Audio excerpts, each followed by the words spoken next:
പലവിധ പ്രതിസന്ധികളിൽ കൂടി കടന്നു വരുന്നവരാണ് പൊതുപ്രവർത്തകർ. അതുകൊണ്ട് തന്നെ മിക്കവരും ചെറിയ കാര്യങ്ങളിലൊന്നും കുലുങ്ങില്ല. എന്നാൽ വിശ്വസിക്കുന്ന പ്രസ്ഥാനത്തിലുള്ളവർ പോലും പ്രതിസന്ധി ഘട്ടത്തിൽ ഒപ്പം നിന്നില്ലെങ്കിൽ അവർ തളർന്നു പോയേക്കാം. തിരുവനന്തപുരം തിരുമല വാർഡ് കൗൺസിലറും BJP നേതാവുമായ K. അനിൽകുമാർ ജീവനൊടുക്കിയത് ഇത്തരമൊരു സാഹചര്യത്തിലാണെന്നാണ് പോലീസിന്റെ നിഗമനം. അനിൽകുമാറിന്റെ ആത്മഹത്യാക്കുറിപ്പിൽ BJP നേതൃത്വത്തിനെതിരെ വിമർശനവുമുണ്ട്. താൻ ഭാരവാഹിയായ വലിയശാല ടൂർ സൊസൈറ്റിയിൽ സാമ്പത്തിക പ്രശ്നമുണ്ടായപ്പോൾ പാർട്ടി സഹായിച്ചില്ലെന്ന് കുറിപ്പിൽ കുറ്റപ്പെടുത്തുന്നു. മരണം റിപ്പോർട്ട് ചെയ്യാനെത്തിയ മാധ്യമപ്രവർത്തകരെ പാർട്ടി പ്രവർത്തകർ കയ്യൂക്ക് കാട്ടി പിന്തിരിപ്പിക്കാൻ ശ്രമിച്ചതും രൂക്ഷ വിമർശനത്തിന് കാരണമായിട്ടുണ്ട്. ആ വാർത്തയുടെ വിശദാംശങ്ങളാണ് പോലീസ് പട്രോളിൽ ആദ്യം. സ്വാഗതം.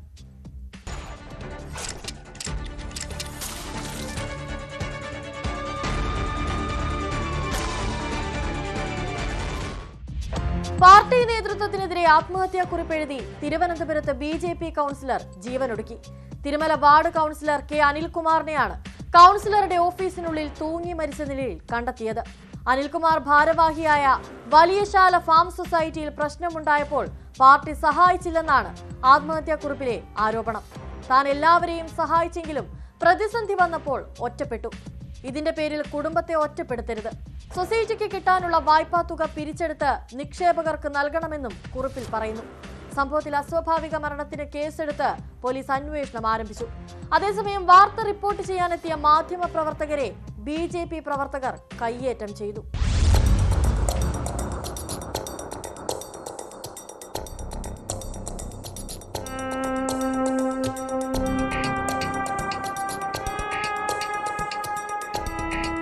എട്ടര മണിയോടെ തിരുമലയിലുള്ള ഓഫീസിലെത്തിയാണ് അനിൽ ജീവനൊടുക്കിയത്. അനിലിന്റെ ആത്മഹത്യാക്കുറിപ്പിലെ വരികളും പുറത്തു വന്നിരുന്നു. അനിൽകുമാർ പ്രസിഡന്റായ വലിയശാല ഫാം സൊസൈറ്റിയിൽ 7 കോടി രൂപയിലധികം വായ്പ നൽകിയിരുന്നു. വായ്പ കൊടുത്തവർ പലരും പണം തിരികെ നൽകിയില്ല. നിക്ഷേപകർ പണം തിരികെ ആവശ്യപ്പെട്ടപ്പോൾ കൊടുക്കാൻ കഴിഞ്ഞില്ല. പണം തിരികെ കൊടുക്കാൻ സാധിക്കാതെ വന്നപ്പോൾ തമ്പാനൂർ പോലീസ് സ്റ്റേഷനിൽ കേസ് രജിസ്റ്റർ ചെയ്തു. എല്ലാ കുറ്റവും തന്റെ പേരിലായി. താൻ ഒറ്റപ്പെട്ടു. പാർട്ടി നേതൃത്വവും സഹായിച്ചില്ല. അതുകൊണ്ട് ജീവിതം അവസാനിപ്പിക്കുന്നുവെന്നാണ് കുറിപ്പിലുള്ളത്. ഫാം സൊസൈറ്റിയുമായി ബന്ധപ്പെട്ട് സാമ്പത്തിക പ്രശ്നങ്ങളുണ്ടായിരുന്നുവെന്ന് BJP നേതാക്കളും സ്ഥിരീകരിക്കുന്നു. തിരുമല വാർഡിലെ ജനപ്രിയ കൗൺസിലർ കൂടിയായിട്ടുള്ള തിരുമല അനിയുടെ അപ്രതീക്ഷിതമായിട്ടുള്ള മരണം ഞങ്ങളെ സംബന്ധിച്ചിടത്തോളം BJP സംബന്ധിച്ചിടത്തോളം മാത്രമല്ല, തിരുമലയിലെ ജനങ്ങളെ സംബന്ധിച്ചിടത്തോളം വളരെ നിർഭാഗ്യകരമായിട്ടുള്ള, നിരാശാജനകമായിട്ടുള്ള, ദുഃഖകരമായിട്ടുള്ള ഒരു സംഭവമായിട്ടാണ് കാണുന്നത്. തിരുമല അനി രാഷ്ട്രീയ സ്വയംസേവക സംഘത്തിലൂടെ വളർന്ന് ഭാരതീയ ജനതാ പാർട്ടിയുടെ വാർഡ് പ്രസിഡന്റ്, മണ്ഡലം പ്രസിഡന്റ്, ജില്ലാ വൈസ് പ്രസിഡന്റ്, ജില്ലാ ജനറൽ സെക്രട്ടറി എന്ന നിലയിലും അതോടൊപ്പം തിരുമല വാർഡിലും തൃക്കണ്ണാപുരം വാർഡിലും 2015-ലും 2020-ലും 2 തെരഞ്ഞെടുപ്പുകളിൽ വലിയ ഭൂരിപക്ഷത്തോടെ ജയിച്ച തിരുമല അനിൽ ഈ നാട്ടുകാരെ സംബന്ധിച്ചിടത്തോളം, പാർട്ടിയെ സംബന്ധിച്ചിടത്തോളം വളരെ വിഷമകരമായിട്ടുള്ള ഒരു വേർപാടാണ് എന്ന് ഞാൻ ഇവിടെ സൂചിപ്പിക്കുകയാണ്. അനിൽകുമാർ കുറച്ചുനാളായി കൗൺസിലിൽ ഹാജരായിരുന്നില്ല എന്ന് മേയർ ആര്യ രാജേന്ദ്രൻ. അദ്ദേഹം ജീവനൊടുക്കിയതിൽ അതിയായ ദുഃഖവും അതുപോലെ തന്നെ വളരെ വിഷമവും വളരെ ഞെട്ടലും ഞങ്ങളെ സംബന്ധിച്ച്, നഗരസഭയുടെ ഭരണസമിതിയെ സംബന്ധിച്ചിടത്തോളം ഉണ്ട്. അദ്ദേഹം വളരെ ആക്റ്റീവായി കൗൺസിലൊക്കെ പങ്കെടുക്കുകയും ഞാൻ നേരത്തെ പറഞ്ഞതുപോലെ രാഷ്ട്രീയപരമായ വിമർശനങ്ങൾ ഞങ്ങൾക്കെതിരെയൊക്കെ ഉന്നയിക്കുന്ന വ്യക്തിയാണെങ്കിൽ പോലും കുറച്ചു നാളായി അദ്ദേഹം സജീവമായി കൗൺസിലൊക്കെ വരാതിരിക്കുന്ന സാഹചര്യമുണ്ടായിരുന്നു. അന്ന് അദ്ദേഹം അവസാനം നടന്ന കൗൺസിലിന് മുൻപായി ഞങ്ങളെ കാണാൻ വന്ന് ആരോഗ്യം ശരിയല്ല എന്നുള്ള തരത്തിലുള്ള സംസാരം നടത്തുകയും ബഹുമാന്യനായ ഡെപ്യൂട്ടി മേയർ മെഡിക്കൽ കോളേജ് പരിസരത്ത് പ്രവർത്തിക്കുന്ന വ്യക്തി എന്നുള്ള നിലയിൽ ആശുപത്രിയിൽ കാണിക്കുന്നതിനുള്ള എല്ലാ സംവിധാനങ്ങൾ നഗരസഭ തന്നെ ചെയ്തു നൽകാമെന്നും അദ്ദേഹത്തോട് സൂചിപ്പിച്ചിരുന്നു. ഇപ്പോൾ നമ്മളെ സംബന്ധിച്ചിപ്പോൾ ബോഡി മോർച്ചറിയിലാണുള്ളത്. മറ്റു കാര്യങ്ങളൊക്കെ നമുക്കിതിന് ശേഷം ചർച്ച ചെയ്യേണ്ടതും എന്താണ് എന്ന് മനസ്സിലാക്കേണ്ടത്. നമുക്ക് വിശദമായ വിവരങ്ങളൊക്കെ കിട്ടി എന്താണെന്ന് അതിനെപ്പറ്റിയുള്ള അഭിപ്രായമൊക്കെ ഇതിന് ശേഷം പറയാം എന്നാണ് മനസ്സിലാക്കുന്നത്. ഇപ്പോൾ അദ്ദേഹത്തിൻ്റെ കുടുംബത്തോടൊപ്പം സഹപ്രവർത്തകരോടൊപ്പം പൂർണ്ണമായി ഞങ്ങളെല്ലാവരും ഉണ്ട്. സംഭവത്തിൽ പേരൂർക്കട പോലീസ് കേസ് രജിസ്റ്റർ ചെയ്ത് അന്വേഷണം ആരംഭിച്ചു. ഇതിനിടെ സഹായം അഭ്യർത്ഥിച്ച് തന്നെ അനിൽ വന്ന് കണ്ടിരുന്നു എന്ന് അനുശോചനക്കുറിപ്പിൽ രേഖപ്പെടുത്തിയ BJP സംസ്ഥാന അധ്യക്ഷൻ രാജീവ് ചന്ദ്രശേഖരന്റെ ഫേസ്ബുക്ക് കുറിപ്പിന് താഴെ BJP പ്രവർത്തകരുടെ വിമർശനം ഉണ്ടായി. എന്നാൽ ആത്മഹത്യാക്കുറിപ്പിനെ സംബന്ധിക്കുന്ന മാധ്യമ വാർത്തകൾക്കെതിരെ BJP പ്രവർത്തകർ രംഗത്തെത്തി. നിരവധി മാധ്യമപ്രവർത്തകരെ കയ്യേറ്റം ചെയ്തു. ന്യൂസ് 18 ക്യാമറാമാൻ സന്തോഷ് മണക്കാടിനും ക്യാമറാമാനും KUWJ ജില്ലാ ട്രഷററുമായ G പ്രമോദിനും മർദ്ദനമേറ്റു. G പ്രമോദിന്റെ ക്യാമറയും ന്യൂസ് 18 കേരളയുടെ ക്യാമറയും അടിച്ചു തകർത്തു.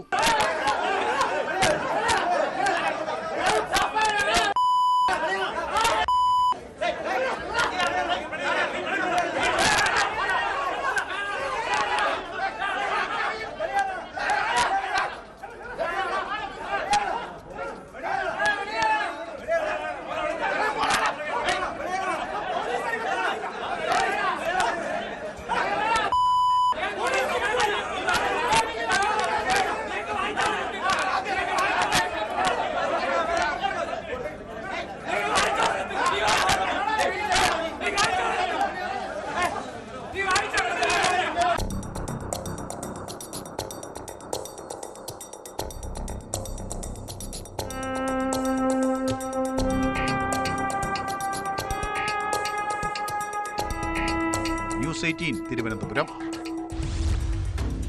അമിത ലഹരി ഉപയോഗം മൂലമുണ്ടാകുന്ന അക്രമ സംഭവങ്ങൾ ചില്ലറയല്ല. മലപ്പുറം നിലമ്പൂരിൽ സഹോദരന്റെ ജീവനെടുത്തതും മദ്യലഹരിയാണ്. വഴിക്കടവ് നാരേക്കാവിലാണ് ജ്യേഷ്ഠൻ അനുജനെ കുത്തിക്കൊന്നത്. നാരേക്കാവ് നായ്ക്കൻകൂളിയിലെ ബാബു എന്ന വർഗീസിനെയാണ് ജ്യേഷ്ഠൻ രാജു എന്ന മത്തായി കുത്തിക്കൊന്നത്. പ്രതിയെ പോലീസ് അറസ്റ്റ് ചെയ്തു.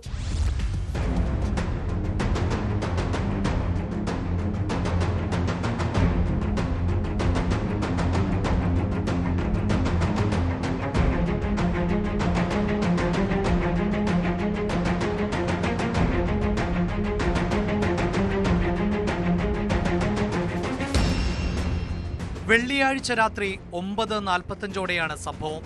മദ്യലഹരിയിലായിരുന്ന രാജു ബാബുവിന്റെ വീട്ടിലെത്തി തർക്കത്തിനിടയിൽ നെഞ്ചിൽ കത്തികൊണ്ട് കുത്തുകയായിരുന്നു. ബാബുവിനെ ഉടൻ ആശുപത്രിയിലേക്ക് കൊണ്ടുപോയെങ്കിലും ജീവൻ രക്ഷിക്കാനായില്ല. നേരത്തെ രാജുവിന്റെ മദ്യപാനം നിർത്താൻ ലഹരി വിമുക്ത കേന്ദ്രത്തിൽ ഉൾപ്പെടെ കൊണ്ടുപോയി ചികിത്സ നൽകിയിരുന്നു.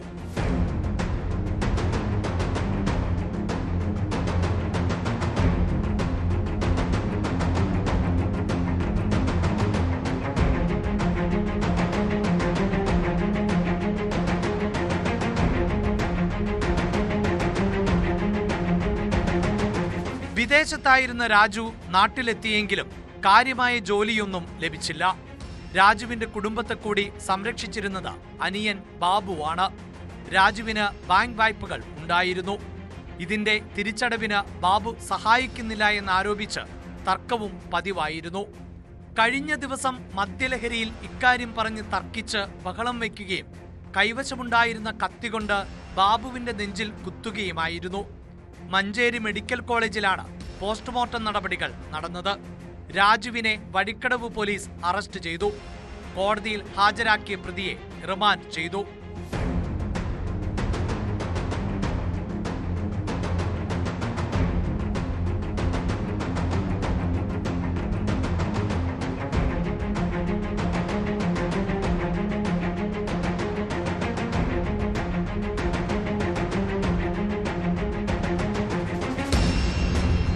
ന്യൂസ് 18 മലപ്പുറം. ധർമ്മസ്ഥല ബംഗളഗുഡയിൽ SITയുടെ പരിശോധന അന്തിമഘട്ടത്തിലെത്തിയിരിക്കുകയാണ്. 10ഓളം തലയോട്ടികളും 100ലേറെ അസ്ഥികളുമാണ് പ്രദേശത്തു നിന്നും ഇതുവരെ കണ്ടെത്തിയത്. വനമേഖലയിലെ പരിശോധനയിൽ മൃതദേഹാവശിഷ്ടങ്ങളുടെ സമീപത്ത് നിന്ന് കണ്ടെത്തിയ തിരിച്ചറിയൽ കാർഡ് കുടകിൽ നിന്ന് 7 വർഷങ്ങൾക്ക് മുൻപ് കാണാതായ അയ്യപ്പയുടേതാണെന്നാണ് നിഗമനം. മൈസൂരുവിലേക്കുള്ള ആശുപത്രി യാത്രക്കിടെയാണ് ഇയാളെ കാണാതായത്.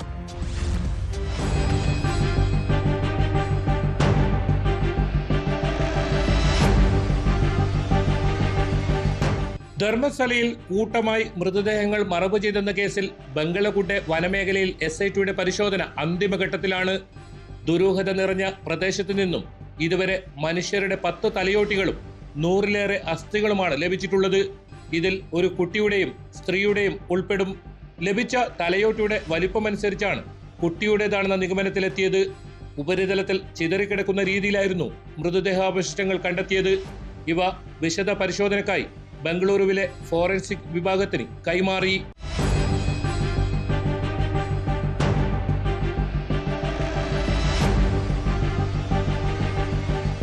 ബംഗളകുട്ടയിലെ പരിശോധനയ്ക്കിടെ ലഭിച്ച തിരിച്ചറിയൽ കാർഡ് കുടകിൽ നിന്ന് കാണാതായ UV അയ്യപ്പയുടേതാണെന്ന സൂചനയും പുറത്തുവന്നു.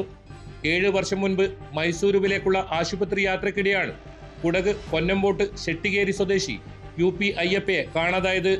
സംഭവത്തിൽ കുട്ട പോലീസ് സ്റ്റേഷനിൽ കുടുംബം പരാതി നൽകിയിരുന്നുവെങ്കിലും ഇയാളെ കണ്ടെത്താനായിരുന്നില്ല.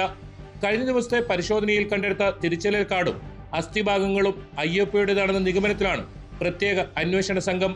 വിശദ പരിശോധനയ്ക്കായി ഇവ ഫോറൻസിക് വിഭാഗത്തിന് കൈമാറി. തിങ്കളാഴ്ച മുതൽ പ്രദേശം കേന്ദ്രീകരിച്ച് വിശദമായ പരിശോധന നടക്കും. 2 ദിവസത്തെ തെരച്ചിലിൽ മാത്രം 7 തലയോട്ടികളും നിരവധി അസ്ഥികളുമാണ് ബംഗളകുട്ടയിൽ നിന്ന് ലഭിച്ചത്.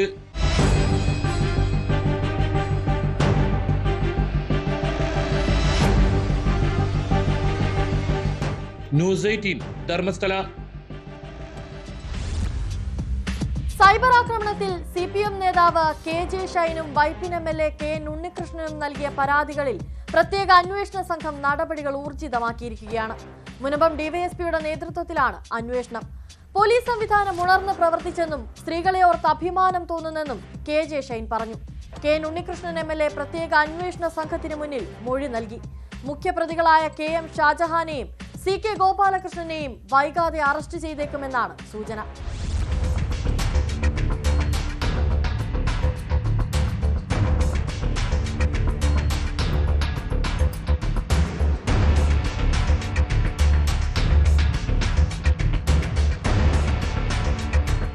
CPM നേതാവ് KJ ഷൈനും വൈപ്പിൻ MLA KN ഉണ്ണികൃഷ്ണനും എതിരെയുള്ള സൈബർ ആക്രമണ പരാതികളിൽ മുനമ്പം ഡിവൈഎസ്പിയുടെ നേതൃത്വത്തിലുള്ള പ്രത്യേക സംഘമാണ് വിശദമായ അന്വേഷണം നടത്തുന്നത്.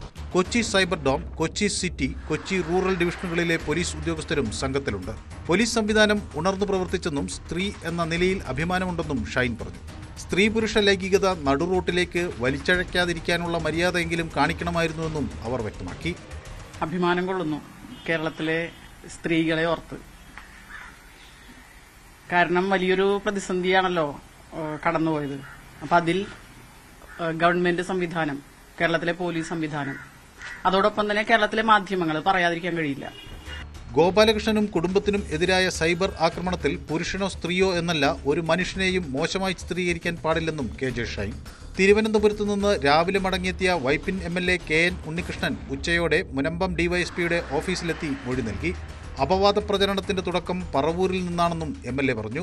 എല്ലാ തെളിവുകളും ഇവിടെ നൽകുന്നതാണ്.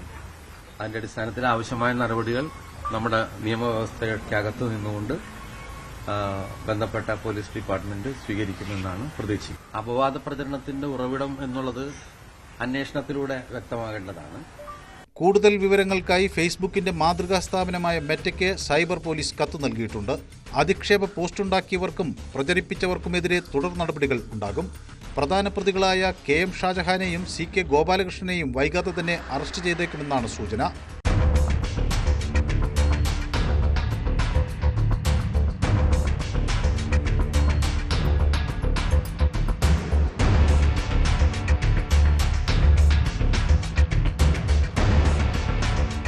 ന്യൂസ് 18 കൊച്ചി. പ്രായപൂർത്തിയാകാത്ത പെൺകുട്ടികളെ പ്രണയം നടിച്ച് ചതിക്കുഴിയിൽ വീഴ്ത്തുന്ന സംഭവങ്ങൾ വർദ്ധിക്കുകയാണ്. കൊല്ലം കുളത്തൂപ്പുഴയിൽ 17കാരിയെ വിവാഹ വാഗ്ദാനം നൽകി പീഡിപ്പിച്ച പ്രതിയാണ് പിടിയിലായിരിക്കുന്നത്. കുളത്തൂപ്പുഴ കൂവക്കാട് സ്വദേശി 24 വയസ്സുള്ള അഖിലാണ് കുളത്തൂപ്പുഴ പോലീസിന്റെ പിടിയിലായത്. പെൺകുട്ടി അഖിൽ ഏറെ നാളായി പീഡിപ്പിച്ചു വരികയായിരുന്നെന്ന് പോലീസ് പറഞ്ഞു.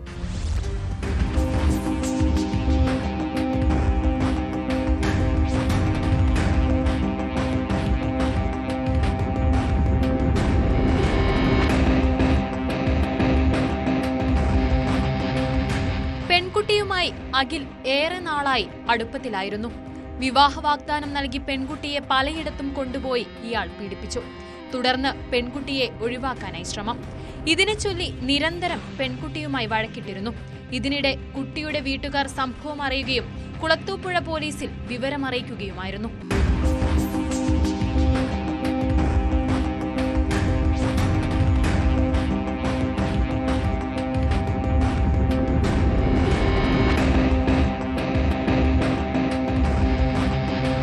പട്ടികജാതിയിൽപ്പെട്ട പെൺകുട്ടിയാണ് പീഡനത്തിന് ഇരയായത്. കുളത്തൂപ്പുഴ കൂവക്കാട് സ്വദേശിയാണ് 24കാരനായ അഖിൽ. പുനലൂർ ഡിവൈഎസ്പി ബൈജുവിന്റെ നേതൃത്വത്തിലാണ് പ്രതിയെ അറസ്റ്റ് ചെയ്തത്. കോടതിയിൽ ഹാജരാക്കിയ പ്രതിയെ റിമാൻഡ് ചെയ്തു.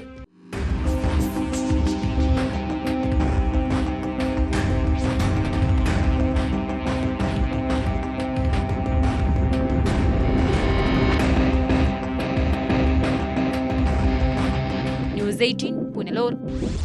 മലപ്പുറം വളാഞ്ചേരിയിൽ സ്നാപ്ചാറ്റ് വഴി പരിചയപ്പെട്ട് പ്രണയത്തിലായ 14-കാരിയിൽ നിന്ന് സ്വർണം തട്ടിയെടുത്ത പ്രതിയെ ചോദ്യം ചെയ്തപ്പോൾ പുറത്തു വന്നത് ഞെട്ടിക്കുന്ന വിവരങ്ങളാണ്. പ്രതി അജ്മൽ കണ്ണൂരിലും സ്വർണം തട്ടിയെടുത്തെങ്കിലും പിന്നീട് പണം കൊടുത്ത് ഒത്തുതീർപ്പാക്കുകയായിരുന്നു. അജ്മലിന്റെ സഹായി മനോജിനെയും പോലീസ് അറസ്റ്റ് ചെയ്തു.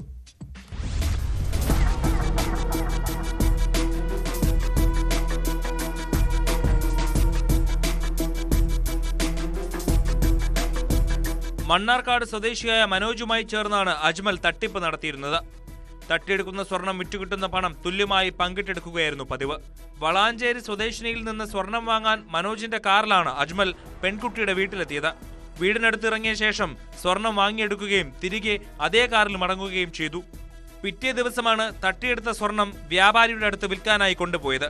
എന്നാൽ 5.5 പവൻ തൂക്കമുള്ള മാലയ്ക്ക് ഇയാൾ 5 പവൻ മാത്രമേ ഉള്ളൂ എന്ന് പറഞ്ഞ് 5 പവന്റെ പണമാണ് നൽകിയത്. ഇങ്ങനെ ലഭിച്ച 3,20,000 രൂപ ഇരുവരും തുല്യമായി പങ്കിട്ടെടുക്കുകയും ചെയ്തതായി പോലീസ് പറഞ്ഞു. ഇരുവരും സഞ്ചരിക്കാൻ ഉപയോഗിച്ച കാറും കസ്റ്റഡിയിലെടുത്തിട്ടുണ്ട്. ഇരുവരും ചേർന്ന് സമാനമായ നിരവധി തട്ടിപ്പുകൾ നടത്തിയതായാണ് വിവരം. എടപ്പാളിലെ സമ്പാദ്യം ചിട്ടീസ് എന്ന സ്ഥാപനത്തിന്റെ വർക്കിംഗ് പാർട്ണർ കൂടിയാണ് മനോജ്.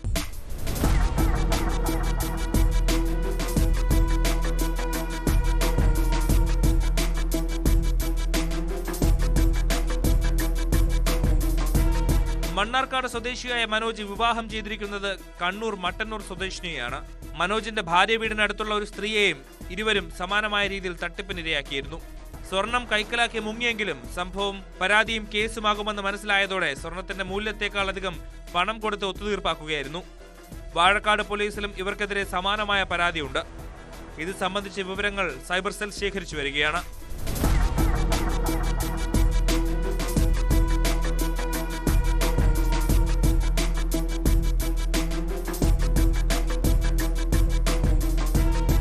ന്യൂസ് 18 തിരൂർ. ഗുജറാത്തിൽ നിന്നുള്ള ഞെട്ടലുണ്ടാക്കുന്ന ഒരു വാർത്തയിലേക്കാണ് പോലീസ് പട്രോൾ ഇനി പോകുന്നത്. പാതിവൃത്യം തെളിയിക്കുന്നതിനായി യുവതിയുടെ കൈ ബലമായി തിളച്ച എണ്ണയിൽ മുക്കി.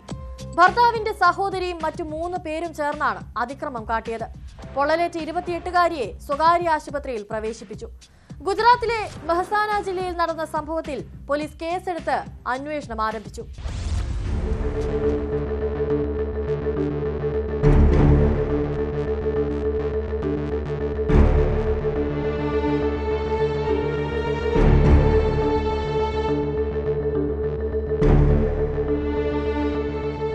ഈ മാസം 16-ന് വിജാപൂർ താലൂക്കിലെ ഗെരിറ്റ ഗ്രാമത്തിലാണ് നടുക്കുന്ന സംഭവം.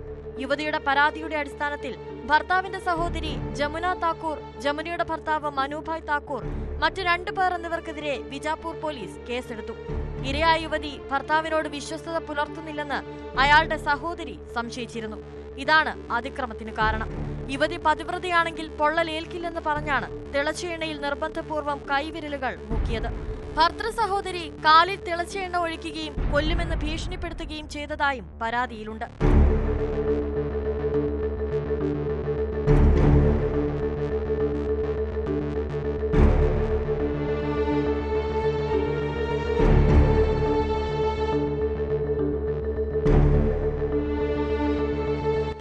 വർഷം മുൻപ് വിവാഹിതയായ യുവതി 2 കുട്ടികളുടെ അമ്മയാണ്. അയൽവാസികളും യുവതിയുടെ പിതാവും ചേർന്നാണ് ഇവരെ സ്വകാര്യ ആശുപത്രിയിൽ പ്രവേശിപ്പിച്ചത്. ഏതാനും മാസങ്ങളായി അവഹേളനവും പീഡനവും നടക്കുന്നുണ്ടെന്ന് യുവതി പോലീസിന് മൊഴി നൽകി. പ്രതികളെ പിടികൂടാനുള്ള ശ്രമങ്ങൾ പോലീസ് ഊർജിതമാക്കിയിട്ടുണ്ട്.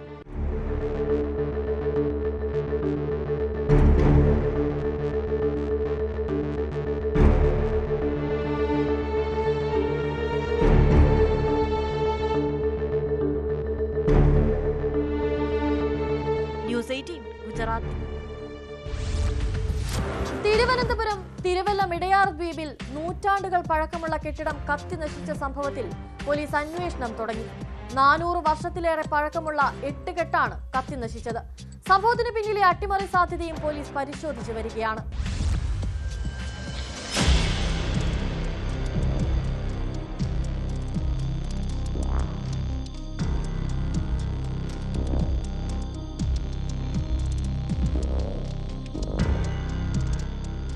തിരുവല്ലം ഇടയാറിൽ ഒരു 500 വർഷത്തോളം പഴക്കമുണ്ടെന്ന് കരുതുന്ന ഒരു വീട് കത്തി നശിച്ചത്. പൂർണ്ണമായും തടിയിൽ നിർമ്മിച്ച, മേൽക്കൂര ഒഴികെ ബാക്കിയെല്ലാം പൂർണ്ണമായും തടിയിൽ നിർമ്മിച്ച ഒരു വീടായിരുന്നു. നൂറ്റാണ്ടുകൾ പഴക്കമുള്ള വീട്. ഏതാണ്ടത് കത്തി പൂർണ്ണമായും അതിൻ്റെ അടിസ്ഥാനം മാത്രം ശേഷിക്കുന്ന തരത്തിലേക്ക് കത്തി ഏതാണ്ട് 500 വർഷത്തോളം പഴക്കമുണ്ടെന്നാണ് ഇതിൻ്റെ ഉടമസ്ഥർ പറയുന്നത്. തൊട്ടടുത്തൊരു ക്ഷേത്രവുമുണ്ട്. കുടുംബക്ഷേത്ര നാരകത്തറ കുടുംബത്തിൻ്റേതാണത്. തിരുവിതാംകൂറിൻ്റെ ചരിത്രവുമായൊക്കെ ബന്ധമുള്ള ഒരു വീടും ഒരു സ്ഥലവും കൂടിയാണത്. ആ ക്ഷേത്രത്തിന് എന്തോ ഭാഗ്യത്തിന് ആ ഭാഗത്തേക്ക് തീ പടർന്നില്ല, അത് അണയ്ക്കാൻ കഴിഞ്ഞിരുന്നു. ഏതാണ്ട് 7:30 മണിയോടുകൂടിയാണ് തീപിടുത്തം ഉണ്ടായതെന്നാണ് നാട്ടുകാരൊക്കെ പറയുന്നത്. ഈ കുടുംബക്കാരുമൊക്കെ ഇവിടെ ഉണ്ട്. എന്താണ് ഈ ഒരു നാരകത്തറ ക്ഷേത്രവും ഈ തറവാടിൻ്റെയൊക്കെ ഒരു ചരിത്രം എന്താണ്? അച്ഛൻ്റെ ഫാമിലി ടെമ്പിളാണ്. ഈ ക്ഷേത്രത്തിൽ നിന്നാണ് കൊടിയും കയറും പരശുറാം ടെമ്പിളിൻ്റെ ഫെസ്റ്റിവലായിട്ട് ബന്ധപ്പെട്ട് പോകുന്നത്. പരശുറാം ടെമ്പിളിൻ്റെ ഇപ്പോൾ വരും, തിലാത്തിൽ വരും. തിലാത്തിൽ ആറാട്ടിൽ അവസാനിക്കുന്ന മേജർ ആറാട്ട് അല്ല, മേജർ ഇത് മറ്റേ ചെറിയ പൈങ്കിടി ആറാട്ടല്ല, വലിയ ആറാട്ട്. ആ ആറാട്ടിൽ വേണ്ടുന്ന ഫെസ്റ്റിവൽ 10 ദിവസത്തേക്ക് തുടങ്ങുമ്പോൾ ഇവിടുന്ന് കൊടിയും കയറും പൂജ വെച്ച് ഇവിടുന്ന് കൊണ്ടു കൊടുക്കണം. അതൊരു റൈറ്റാണ്, റോയൽ റൈറ്റാണ്. അത് കഴിഞ്ഞിട്ട് 10-ന്റെ അന്ന് ആറാട്ട് നടക്കുമല്ലോ, ആറാട്ട് മണ്ഡപത്തിൽ ഒരു ശംഖുമുഖത്ത് പുര കെട്ടി കൊടുക്കണം. ആ പുരയിലാണ് വിഗ്രഹങ്ങൾ കൊണ്ടുവയ്ക്കുന്നത്. അത് കഴിഞ്ഞ് അത് പൊളിച്ച് അവിടുത്തെ നാട്ടുകാർ കൊണ്ടുപോകണമെന്നാണ് പഴയ അവരുടെ അറിയാമല്ല, തിട്ടൂരം വേണ്ടാതെ അതാണ്. അല്ല, സെക്യൂരിറ്റി ആയിട്ട് ആരും ഇല്ല. പൂർണ്ണമായിട്ടും തടിയായിരുന്നു മേൽക്കൂര ഒഴികെ. ഇതുപോലെ ഇരിക്കും, ഇതേപോലെ വുഡൻ വാൾസും ബാക്കി അതേപോലത്തെ ചെവിരുകളുമാണ്.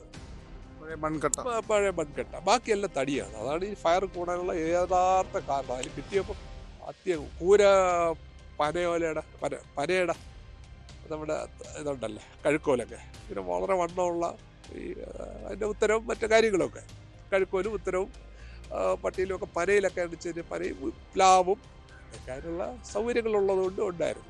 എന്തെങ്കിലും പഴയ പാത്രങ്ങൾ അങ്ങനെ എന്തെങ്കിലും കൊണ്ടാ അതിൻ്റെ അകത്ത്? അങ്ങനെ ഉരുളികള്, വിളക്കുകള്, അങ്ങനെയൊക്കെ ഉള്ള സ്റ്റോറേജ് ഏരിയ ഉണ്ടായിരുന്നു. വളരെ പഴക്കമുള്ളത്. ഈ റൂമിലാണ് സ്റ്റോറേജ് ഏരിയ. ഓയിലൊക്കെ കണ്ട, ഓയിൽ വെക്കുന്ന പാട്ട ആൾക്കാർ വിളക്ക് കത്തിക്കാനായിട്ടൊക്കെ. അത് ആ ഏരിയയിൽ നല്ല ഫയർ ഉണ്ടായിരുന്നു. കാരണം ഫയർ വന്ന് ഓയിൽ കിട്ടിയാൽ പിന്നെ എങ്ങനെ സംഭവിച്ചു എന്നുള്ളതിന് ഒരു ഇതുമില്ല. ഷോർട്ട് സർക്യൂട്ട് ഒരു ധാരണയില്ല. ഷോർട്ട് സർക്യൂട്ടിൻ്റെ ഫ്യൂസ് ഊരി വയ്ക്കുമെന്നാണ് പറയുന്നത്. എൻ്റെ ഫസ്റ്റ് കസിനാണ് വന്ന് ഫ്യൂസ് ഊരി വയ്ക്കുന്നത്. പുള്ളി ആയില്യത്തിൻ്റെ അന്ന് ഫ്രൈഡേ ഇവിടെ ഉണ്ടായിരുന്നു. ഇവിടെ കിടന്ന് ഈ ഫ്യൂസൊക്കെ ഊരി വെച്ചിട്ട് വീട്ടിൽ കരവളത്ത് പോയി കഴിഞ്ഞ് നെക്സ്റ്റ് ഡേ സംഭവിക്കുന്നു. അതിന് ഞങ്ങൾ നാട്ടുകാരൊക്കെ വന്നു, പക്ഷേ ഒന്നും ചെയ്യാൻ വേറെ സംശയം അട്ടിമറി അങ്ങനെ ഒന്നും. കാരണം ഒരു തരത്തിലും വേറെ പറയുന്നുണ്ട്. മുമ്പൊരു പയ്യനുണ്ട്, നമുക്കിപ്പോൾ കാണാതെയോ ഒരു ചുമ്മാ ഒരു സംശയം എന്നുള്ള അല്ലാതെ കറങ്ങി നടക്കുന്നൊക്കെ അവൻ കറങ്ങി നടക്കാറുണ്ട്. ഇവിടെ അവൻ വന്ന് വിളക്കെടുത്തിട്ടുണ്ട്, ഉരുളി ഓടിച്ചോണ്ട് പോയിട്ടുണ്ട്. അങ്ങനെ ചെറിയ നാശനഷ്ടങ്ങളൊക്കെ അവൻ ചെയ്തിട്ടുണ്ട്. അവന് പോലീസ് കംപ്ലൈൻറ്റ് കൊടുത്തിട്ടുണ്ട്. അവൻ ചില മെന്റലി ഇതാണെന്ന് പറഞ്ഞിട്ട് എസ്കേപ്പ് ചെയ്തു.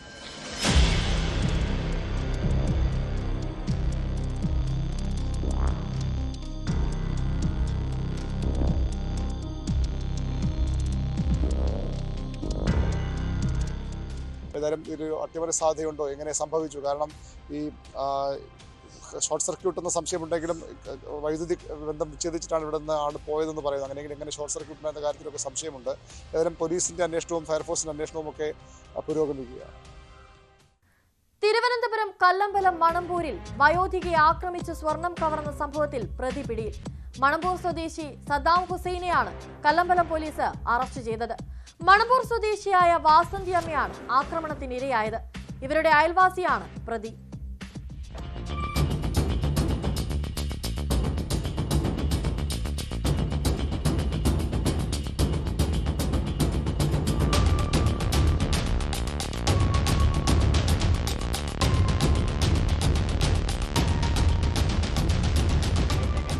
ഈ മാസം 17-ാം തീയതി ഉച്ചയോടെയായിരുന്നു സംഭവം. മണമ്പൂർ സ്വദേശി സദ്ദാം ഹുസൈൻ അയൽവാസിയായ വാസന്തി അമ്മയുടെ കഴുത്തിൽ കയർ മുറുക്കിയ ശേഷം സ്വർണമാല കവർന്നെടുക്കുകയായിരുന്നു. സംഭവ സമയത്ത് വാസന്തി അമ്മ മാത്രമാണ് വീട്ടിൽ ഉണ്ടായിരുന്നത്. വീടിനുള്ളിലേക്ക് കയറവേ പിന്നിലൂടെ എത്തിയാണ് പ്രതി ആക്രമണം നടത്തിയത്. വാസന്തി അമ്മ ബോധരഹിതയായതോടെ ഇയാൾ സ്ഥലത്തു നിന്നും രക്ഷപ്പെട്ടു. ബോധം തെളിഞ്ഞ ശേഷം വാസന്തി അമ്മ തന്നെയാണ് നാട്ടുകാരെ വിവരമറിയിച്ചത്. സദ്ദാം ഹുസൈനാണ് പ്രതിയെന്നും ഇവർ പോലീസിനോട് പറഞ്ഞു. കുട്ടികളും ഈ വഴിയെ നടന്നു പോകാറുണ്ട്. കാരണം എന്ന് പറഞ്ഞാൽ പിന്നെ റോഡിൽ കൂടെ പോകാറുണ്ട്. ഇതൊക്കെ ഉണ്ട്. അപ്പോൾ ഇങ്ങനെയുള്ളൊരു സംഭവം വരുമ്പോൾ നമ്മളെപ്പോലെയുള്ള പിന്നെ സ്ത്രീകൾക്കായാലും പുരുഷന്മാർക്കായാലും വയസ്സായ ആൾക്കാർക്കായാലും കുറച്ച് ബുദ്ധിമുട്ടുള്ളൊരു കാര്യമാണ്. സ്വർണ്ണത്തിന് വില കൂടി കിടക്കുന്ന ഈ സമയമാണ്. അപ്പോൾ കാരണം എന്ന് പറഞ്ഞാൽ പല കുട്ടികളും ഇങ്ങനെ ഈ വഴിയെല്ലാം പോകാറുണ്ട്. അപ്പോൾ എന്തെങ്കിലും സംഭവിച്ച് പോയിട്ട് പിന്നെ നമ്മൾ പറഞ്ഞിട്ട് കാര്യമൊന്നുമില്ല.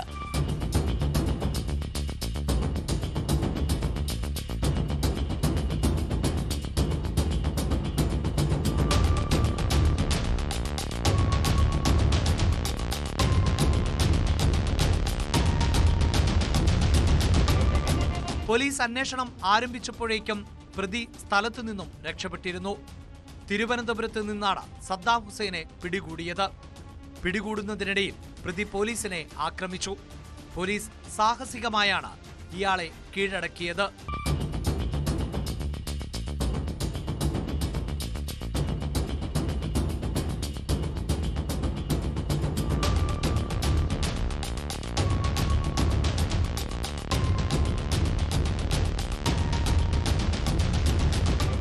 തിരുവനന്തപുരം സ്വദേശിയായ പെൺസുഹൃത്തിന്റെ മാതാവിന്റെ ഓപ്പറേഷൻ നടത്താൻ പണത്തിനായാണ് കവർച്ച നടത്തിയത് എന്ന് പ്രതി പോലീസിനോട് പറഞ്ഞു.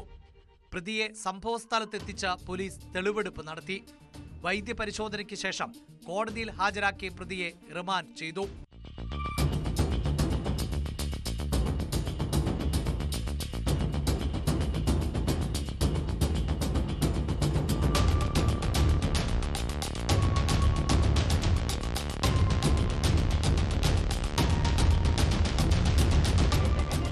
ന്യൂസ് 18 ആറ്റിങ്ങൽ. മലപ്പുറം പൊന്നാനിയിൽ കഞ്ചാവ് ആവശ്യപ്പെട്ട് യുവാക്കളെ ആക്രമിച്ച 2 പേർ അറസ്റ്റിൽ. പൊന്നാനി സ്വദേശികളായ അനസ്, സാബിർ എന്നിവരെയാണ് പോലീസ് അറസ്റ്റ് ചെയ്തത്. കഴിഞ്ഞ ദിവസമാണ് ലഹരി ചോദിച്ചെത്തിയവർ യുവാക്കളെ ആക്രമിച്ചത്.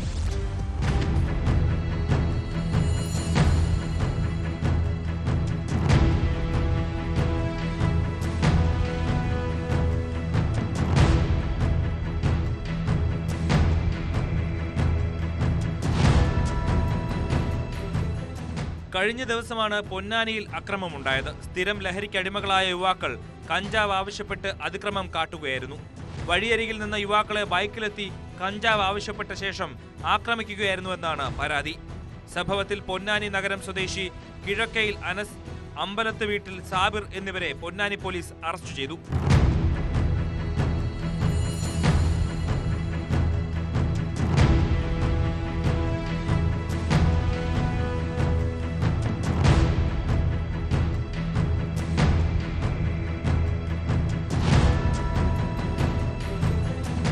അനസ് പോത്തന്നൂർ കള്ളഷാപ്പ് പരിസരത്ത് യുവാവിനെ ആക്രമിച്ച കേസിലും പ്രതിയാണെന്ന് പോലീസ് പറഞ്ഞു. സാബറിനെതിരെ എറണാകുളം ജില്ലയിൽ ലഹരിക്കടത്ത് കേസുമുണ്ട്. Ponnani inspector Ashraf S, SI Bibin CV എന്നിവരുടെ നേതൃത്വത്തിൽ CPOമാരായ ഹരിപ്രസാദ്, ശ്രീരാജ് എന്നിവരടങ്ങിയ സംഘമാണ് പ്രതികളെ അറസ്റ്റ് ചെയ്തത്. കോടതിയിൽ ഹാജരാക്കിയ പ്രതികളെ പൊന്നാനി സബ് ജയിലിലേക്ക് റിമാൻഡ് ചെയ്തു.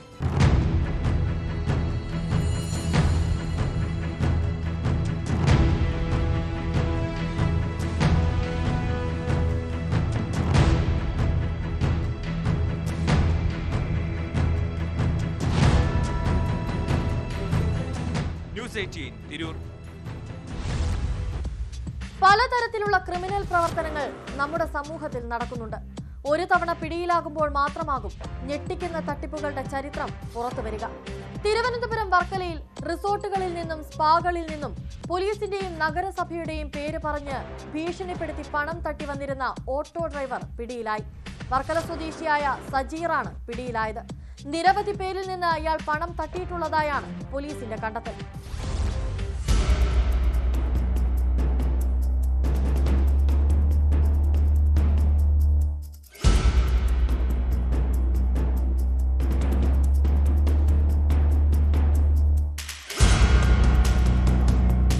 വർക്കലയിൽ സ്പാ നടത്തിവന്ന യുവതിയെ ഭീഷണിപ്പെടുത്തി പണം തട്ടിയ കേസിലാണ് സജീർ വർക്കല പോലീസിന്റെ പിടിയിലായത്.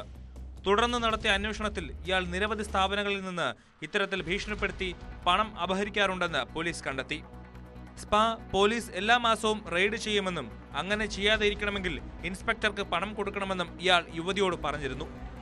സ്പായിൽ അനധികൃതമായി ഒന്നും ഇല്ലെന്നാണ് ആദ്യം യുവതി മറുപടി നൽകിയത്.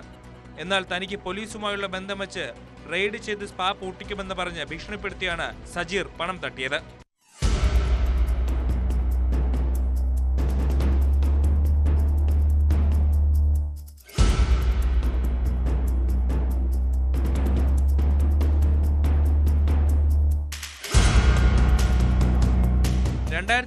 ജൂൺ 6 പ്രതി 30,000 രൂപ പണമായി വാങ്ങി. തുടർന്ന് പലതവണയായി 50,000-ലേറെ രൂപയും ഇയാൾ ഈ സ്ഥാപനത്തിൽ നിന്ന് മാത്രം കൈക്കലാക്കി.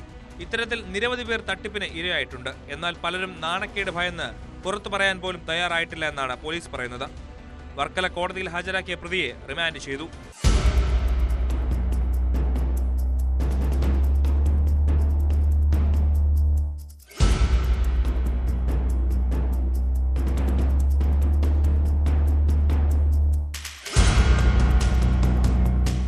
News 18 Attingal. Palakkad regional fire ഓഫീസിൽ വിജിലൻസിന്റെ മിന്നൽ പരിശോധന. ഓഫീസിൽ നിന്ന് കണക്കിൽപ്പെടാത്ത 13,000-ത്തിലധികം രൂപ കണ്ടെടുത്തു. കെട്ടിട ഉടമകളിൽ നിന്ന് ക്ലിയറൻസ് സർട്ടിഫിക്കറ്റിന് പണം വാങ്ങുന്നെന്ന പരാതികളെ തുടർന്നായിരുന്നു പരിശോധന.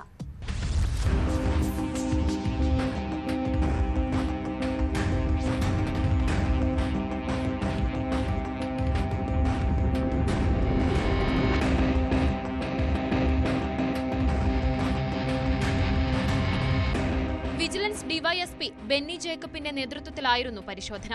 കെട്ടിട ഉടമകളിൽ നിന്ന് ഫയർ എൻഒസിക്ക് കൈക്കൂലി വാങ്ങുന്നതായി ലഭിച്ച പരാതികളുടെ അടിസ്ഥാനത്തിലാണ് കഴിഞ്ഞ ദിവസം പരിശോധന നടന്നത്. പാലക്കാട്, മലപ്പുറം, തൃശൂർ ജില്ലകളുടെ ചുമതലയുള്ള Palakkad regional fire officer K ഷിജുവിന്റെ കയ്യിൽ നിന്നാണ് തുക കണ്ടെത്തിയതെന്ന് വിജിലൻസ് ഉദ്യോഗസ്ഥർ പറഞ്ഞു. തുക ക്യാഷ് ബുക്കിൽ രേഖപ്പെടുത്തിയിരുന്നില്ല. പിടിച്ചെടുത്ത പണത്തിന്റെ ഉറവിടത്തെക്കുറിച്ച് ഫയർ ഓഫീസർ കൃത്യമായ മറുപടി നൽകിയിട്ടില്ലെന്നാണ് വിവരം. പരിശോധനാ റിപ്പോർട്ട് വകുപ്പ് തല മേധാവിക്ക് സമർപ്പിക്കും.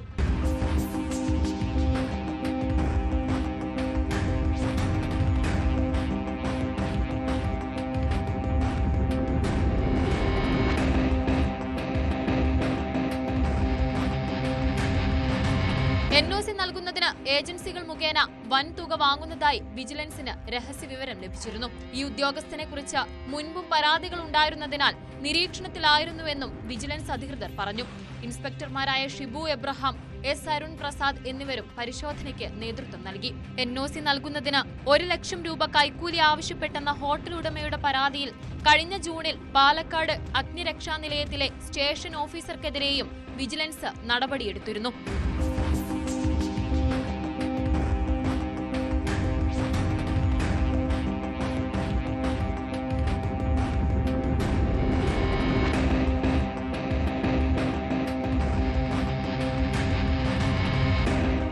ന്യൂസ് 18 പാലക്കാട്. കൊല്ലം പുനലൂർ റെയിൽവേ സ്റ്റേഷനിൽ 5.5 കിലോ കഞ്ചാവുമായി 2 ബംഗാൾ സ്വദേശികൾ പിടിയിൽ. 26 വയസ്സുള്ള ഉജ്വൽ ദാസ്, 25-കാരനായ സിഫാജന എന്നിവരാണ് പിടിയിലായത്. റെയിൽവേ പോലീസ് നടത്തിയ പരിശോധനയിലാണ് പ്രതികളെ പിടികൂടിയത്. ഇതര സംസ്ഥാനക്കാർക്കിടയിൽ വിൽപ്പന നടത്താനാണ് പ്രതികൾ കഞ്ചാവ് കടത്തിക്കൊണ്ടുവന്നത്.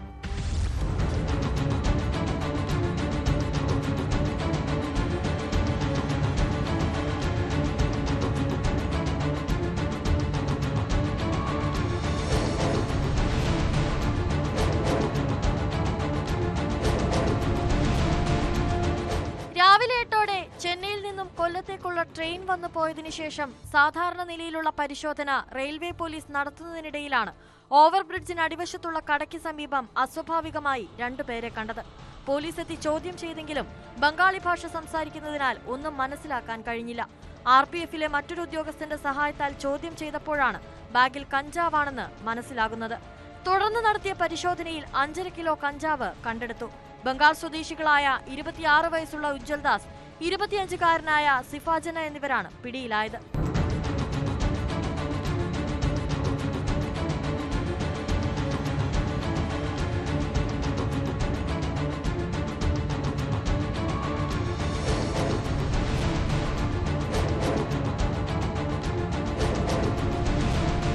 കിലോ, 1 കിലോ, 1/2 കിലോ എന്നിങ്ങനെ പ്രത്യേകം പൊതികളിലാക്കിയാണ് കഞ്ചാവ് സൂക്ഷിച്ചിരുന്നത്. ഉജ്വൽദാസ് 4 വർഷമായി കേരളത്തിലെത്തിയിട്ട്. ഇയാൾ കൊല്ലത്ത് നിർമ്മാണ തൊഴിലാളിയാണ്.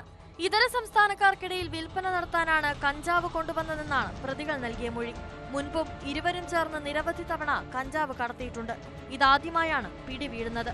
കഞ്ചാവിന്റെ ഉറവിടമടക്കം കണ്ടെത്താനായി അന്വേഷണം തുടരുകയാണെന്ന് SI ശ്രീകുമാർ അറിയിച്ചു. കോടതിയിൽ ഹാജരാക്കിയ പ്രതികളെ റിമാൻഡ് ചെയ്തു. ASI വിജയകുമാർ, CPOമാരായ ബിജു രാജൻ, രഞ്ജിത്ത്, വിനോദ്, മനു, പ്രേംകുമാർ, അരുൺ മോഹൻ, സവിൻ കുമാർ എന്നിവരും പരിശോധനയിൽ പങ്കെടുത്തു. 1 നമ്പർ പ്ലാറ്റ്ഫോമിലേക്ക് വന്നപ്പോഴത്തേന് നമ്മുടെ ഫ്ലൈ ഓവറിന്റെ അടിയിൽ ഉള്ള കടയുടെ സമീപത്തായി 2 പേര് ബാഗുമായിട്ട് നിൽക്കുന്നുണ്ട്. സ്വാഭാവികമായിട്ടും സംശയം തോന്നിയതിന്റെ അടിസ്ഥാനത്തിൽ അവരെ അടുത്ത് വിളിച്ച് പേരും കാര്യങ്ങളൊക്കെ ചോദിച്ചപ്പോൾ ഹിന്ദി ആണ് അവർ സംസാരിച്ചത്. സംശയം തോന്നിയതിനെ തുടർന്ന് RPF ഹിന്ദി വശമുള്ള ദ്വിഭാഷാ സഹായിയുടെ സഹായത്തോടുകൂടി അവരുടെ പേരും വിലാസവും മനസ്സിലാക്കുകയും അവരുടെ പെരുമാറ്റത്തിൽ ഞങ്ങൾക്കൊരു ചെറിയ സംശയം തോന്നിയതിൻ്റെ അടിസ്ഥാനത്തിൽ ഞങ്ങൾ ബാഗ് തുറന്ന് പരിശോധിച്ചപ്പോൾ അതിനകത്ത് കഞ്ചാവ് കണ്ടെത്തുകയും ചെയ്തു.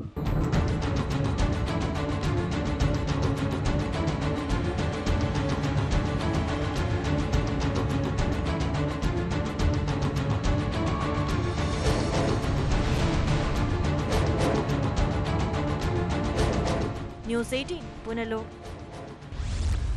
കുറ്റകൃത്യങ്ങളുടെ മറ്റു ചില വാർത്തകൾ ചുരുക്കത്തിൽ. കണ്ണൂർ പയ്യന്നൂർ കോളേജിലുണ്ടായ SFI KSU സംഘർഷത്തിൽ 7 SFI പ്രവർത്തകർക്കെതിരെ കേസ്. പരിക്കേറ്റ KSU യൂണിറ്റ് പ്രസിഡന്റ് ചാൾസ് സണ്ണിയുടെ പരാതിയിലാണ് പോലീസ് കേസെടുത്തത്. പാലക്കാട് നിന്നും കാണാതായ 13-കാരനായ വിദ്യാർത്ഥിയെ കണ്ടെത്തി. ട്രെയിൻ യാത്ര ചെയ്യുകയായിരുന്ന കുട്ടിയെ തൃശൂരിൽ നിന്നാണ് കിട്ടിയത്. പാലക്കാട് ചന്ദ്രനഗർ സ്വദേശിയായ വിദ്യാർത്ഥിയെ 2 ദിവസം മുൻപാണ് കാണാതായത്. മലയാളി യുവതിയെ ഷാർജയിൽ നിന്ന് കാണാതായതായി പരാതി. ഷാർജ അബുഷഗാറയിൽ താമസിക്കുന്ന തിരുവനന്തപുരം സ്വദേശിനി പൊന്നു എന്ന ഋതികയാണ് രാവിലെ കാണാതായത്. സഹോദരന് രക്തപരിശോധന നടത്താൻ വേണ്ടി രാവിലെ ക്ലിനിക്കിലേക്ക് കൂടെ പോയതാണ് 22-കാരിയായ ഋതിക. ലാബിനുള്ളിലേക്ക് പോയ സഹോദരൻ മടങ്ങിയെത്തിയപ്പോൾ യുവതിയെ കാണാനില്ലായിരുന്നു. ക്ലിനിക്കിന്റെ പിൻവശത്തെ വാതിലിലൂടെ പുറത്തിറങ്ങി പോകുന്നതിന്റെ CCTV ദൃശ്യങ്ങൾ ലഭിച്ചിട്ടുണ്ട്. പരിസര പ്രദേശങ്ങളിലൊക്കെ അന്വേഷിച്ചെങ്കിലും യാതൊരു വിവരവും ലഭിക്കാത്തതിനെ തുടർന്ന് മാതാപിതാക്കൾ പോലീസിൽ പരാതി നൽകി. സംഭവത്തിൽ പോലീസ് അന്വേഷണം തുടങ്ങിയിട്ടുണ്ട്. ഇന്നത്തെ പോലീസ് പട്രോൾ പൂർത്തിയാവുകയാണ്. നമസ്കാരം.